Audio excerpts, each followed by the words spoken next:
રિક્ષા ચાલકના માથામાં ઈજા પહોંચાડી રિક્ષા રોકડ અને મોબાઈલની લૂંટ કરી ભાગી છૂટેલા લૂંટારુઓને ઉધના પોલીસની ટીમે ગણતરીના કલાકોમાં ઝડપી પાડી સળિયા પાછળ ધકેલી દીધા।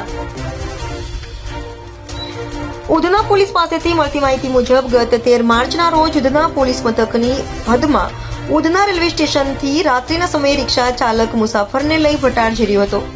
તે સમયે રસ્તામાં વિકી, સિદ્ધાર્થ, ટીનુ તથા કલ્પેશે તેને આંતરી રિક્ષામાંથી નીચે ઉતારી રિક્ષા ચાલકને માર મારી લાકડાના ફટકા વડે માથામાં ઈજા કરી તેના ખિસ્સામાંથી રોકડા રૂપિયા તથા મોબાઈલ અને રિક્ષાની લૂંટ કરી ભાગી છૂટ્યા હતા। જે ગુનામાં નાસ્તા ફરતા આરોપીઓને ઝડપી પાડવા ઉધના પોલીસે તપાસ હાથ ધરી પેટ્રોલિંગ કરી રહેલા પોલીસ જવાનો ભાવેશ દુલાભાઈ, નાગેન્દ્રસિંહ, રાજેન્દ્રસિંહ અને જયેશ ખીમાજીએ 3 હુમલાખોરો જેમાં ડિંડોલી ખાતે રહેતા વિકી અંકુશ સાળવે, પાંદેસરા ખાતે રહેતા સિદ્ધાર્થ ઉર્ફે દાદુ ઉર્ફે ભુડિયા, સિરસાઠ અને ડિંડોલી નવાગામ ખાતે રહેતા કલ્પેશ સુદામ પાટીલને ઝડપી પાડી તેઓ પાસેથી